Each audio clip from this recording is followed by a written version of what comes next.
नमस्कार, daily current affair section में आपका स्वागत है। आज 12 अप्रैल 2026 है और आज का पहला क्वेश्चन है। 11 अप्रैल 2026 को बिहार के मुख्यमंत्री नीतीश कुमार ने किस सदन के सदस्य के रूप में शपथ ली? तो आपके राज्यसभा के मेंबर के रूप में शपथ ली।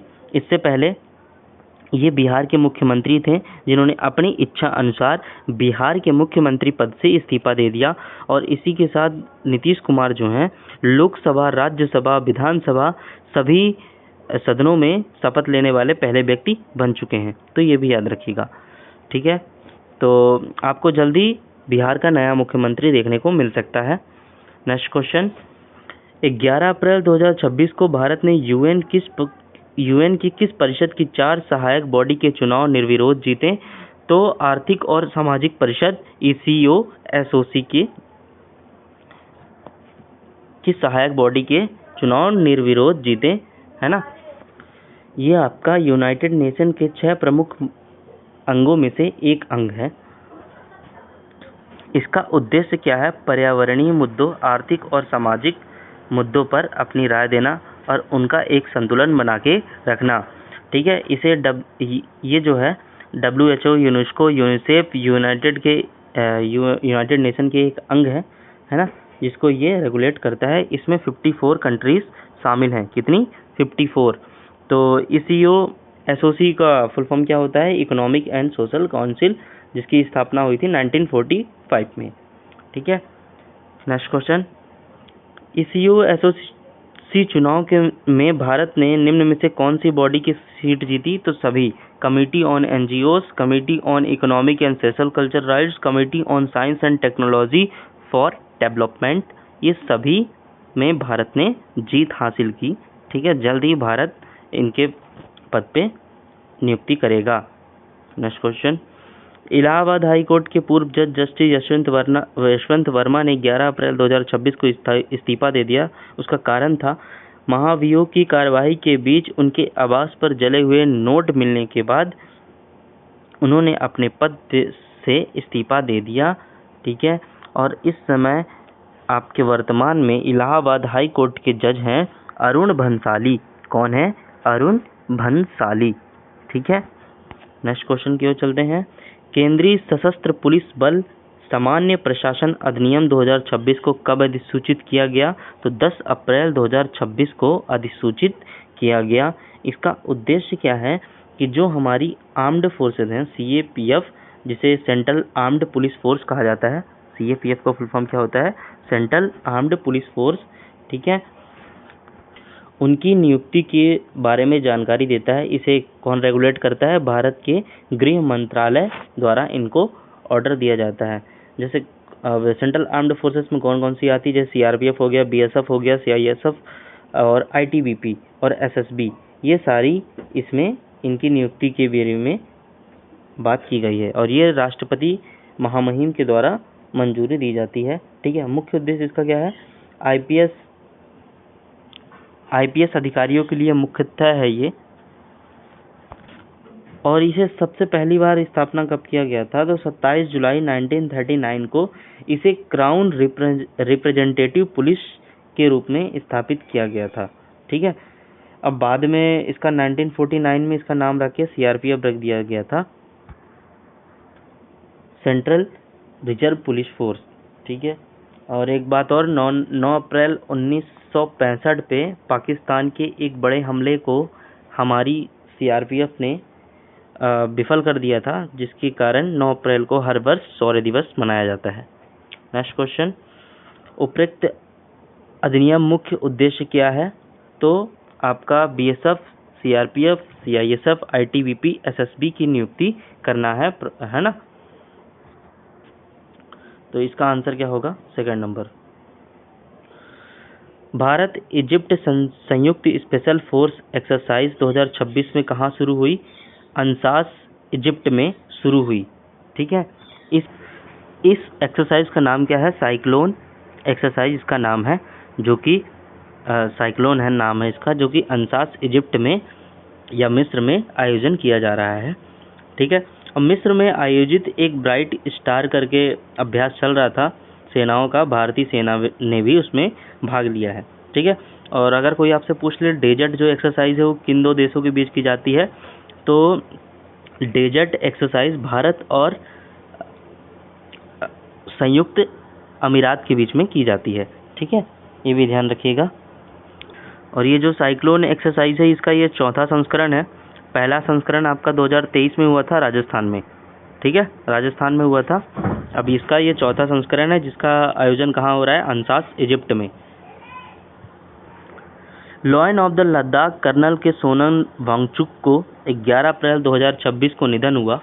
उन्हें कौन सा वीरता पुरस्कार मिला, तो महावीर चक्र, ठीक है, परमवीर जो चक्र है, ये जो अवार्ड है परमवीर चक्र के समान ही जो असाधारण वीरता के लिए दिया जाता है, ठीक है, उसी के जैसा ये अवार्ड है जिसे महावीर चक्र कहा जाता है। इसके जो पहले विजेता थे वो आपके ब्रिगेडियर राजेंद्र सिंह थे और इसकी जो स्थापना हुई थी 1950 में हुई थी। और इसके पहले कौन थे, आपका राजेंद्र सिंह ब्रिगेडियर, ठीक है, ये भी याद रखेगा।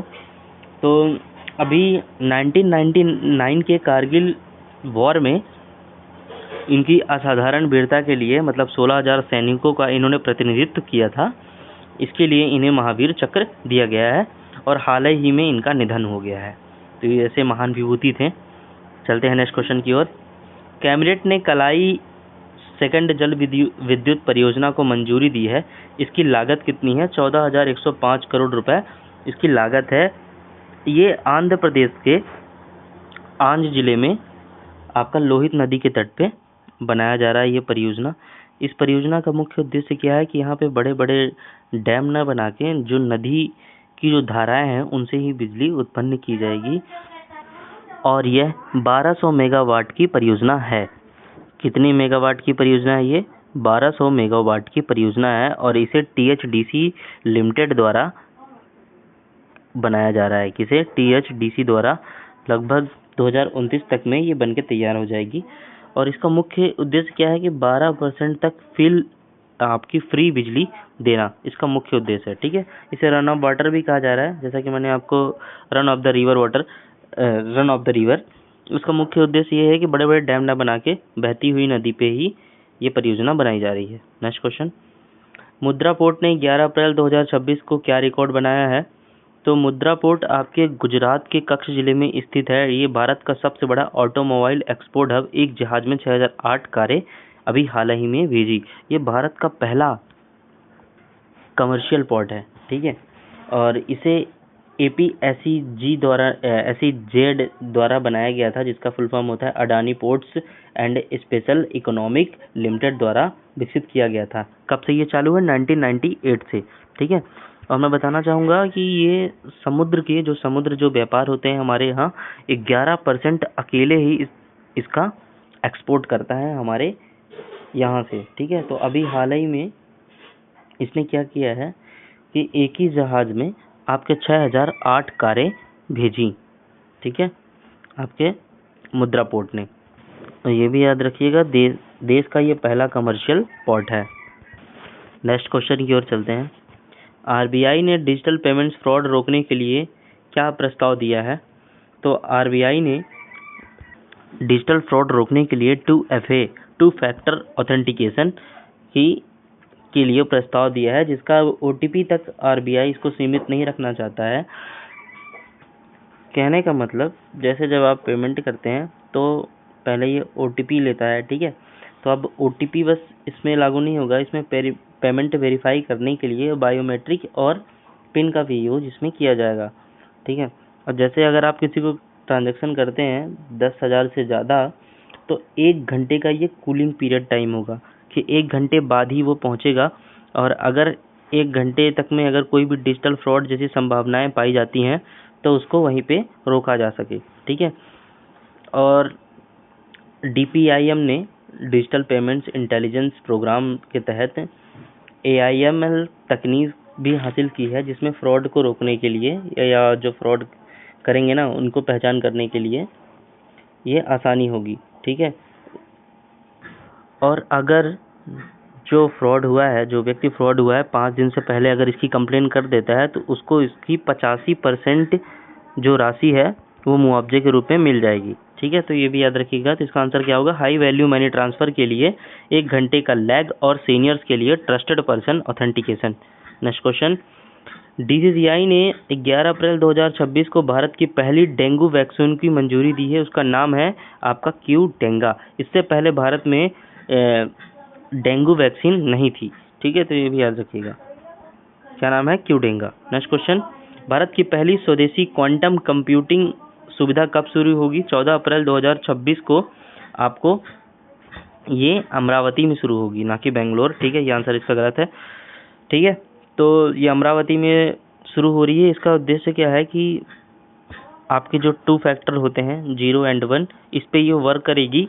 एंड ये जो छोटी से छोटी और बड़ी से बड़ी जो भी मैथमेटिकल कैलकुलेशन है उसको बहुत इजी वे में ये करेगी क्वांटम कंप्यूटर। ये भारत का पहला स्वदेशी क्वांटम कंप्यूटर है। नेक्स्ट क्वेश्चन, केंद्र ने HFC रेफ्रिजरेंट गैसों को लेकर क्या निर्देश दिया है? तो 31 दिसंबर 2027 के बाद नए इसमें, ठीक है, नए अतिरिक्त HFC उत्पादन के लिए पर्यावरण मंजूरी नहीं मिलेगी। ठीक है, HFC जो होती है आपका 1987 के मॉन्ट्रियल प्रोटोकॉल के तहत इसे आपका CFC जो होती है, जो कि ओजोन लेयर डिफ्लेक्शन में बहुत बड़ा रोल प्ले कर रही थी, तो मॉन्ट्रियल प्रोटोकॉल के तहत इसे बैन कर दिया गया था। तो HFC को इसके मतलब दिया गया था परमिशन कि आप इसका यूज़ कर सकते हैं, बट क्योंकि जो HFC होती है हाइड्रोफ्लोरोकार्बन, ये ओजोन लेयर डिप्लेक्शन में ज़्यादा असर नहीं करती। ठीक है, तो अभी क्या बताया गया, 31 दिसंबर 2027 के बाद नए अतिरिक्त HFC उत्पादन के लिए पर्यावरण मंजूरी नहीं मिलेगी, मतलब ज़्यादा मात्रा में आप इसका निर्माण नहीं कर सकते। ठीक है, इसका उत्पादन नहीं कर सकते। नेक्स्ट क्वेश्चन, NHAI की अयोग्य वन पहल क्या है?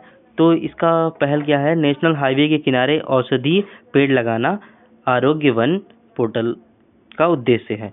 ठीक है, तो NHAI क्या होता है आपका, NHAI national highway authority of India, जो कि भारत या देश भर में जो राष्ट्रीय राजमार्ग विकास रखरखाव प्रबंधन की जिम्मेदारी ये लेता है। ये आपका 1988 के तहत ये सारी चीज़ें होती हैं, तो ये भी याद रखिएगा, national highway authority of India. ठीक है, तो आरोग्य वन पोर्टल का उद्देश्य क्या है, नेशनल हाईवे के किनारे औषधि पेड़ लगाना। नेक्स्ट क्वेश्चन, गंगा नदी पर सीप्लेन परीक्षण कहाँ हुआ? तो आपके ऋषिकेश में हुआ ये। ठीक है, आपका जो सीप्लेन परीक्षण है, हाँ, वो कहाँ पे हुआ, ऋषिकेश में हुआ। नेक्स्ट क्वेश्चन, भारत का पहला 3D शिवाजी म्यूजियम कहाँ खोला गया है? तो एक 3D जो म्यूजियम है आपका एक चेन्नई में है, जो कि भारत का पहला आप कह सकते हो उसे। ठीक है, पर अभी आपका भारत का पहला 3D शिवाजी म्यूजियम कहाँ खोला गया है? तो आपका पुणे में ये खोला गया है। माफ़ी चाहता हूँ, इसका आंसर आपका पुणे नहीं होगा, इसका आंसर होगा नई दिल्ली। ठीक है, नई दिल्ली में ये आपका म्यूजियम खोला गया है, दिल्ली के कुतुब मीनार इंस्टीट्यूशनल में।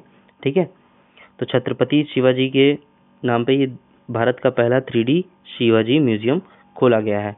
ठीक है, इसमें छत्रपति शिवाजी के बारे में जो भी उनकी जीवनी थी ये बताया जाएगा, और इसका कार्य क्या है कि छत्रपति शिवाजी के युग में ले जाने का कार्य करेगा। तो ये कहाँ स्थापित है, नई दिल्ली, भारत की राजधानी में। ठीक है, तो यहीं से आज का 12 अप्रैल का करंट अफेयर्स समाप्त होता है। अगर आपको इसका PDF चाहिए तो आप मुझे कमेंट कीजिएगा, और जानकारी के लिए मेरे चैनल को लाइक सब्सक्राइब कीजिए। ठीक है, धन्यवाद।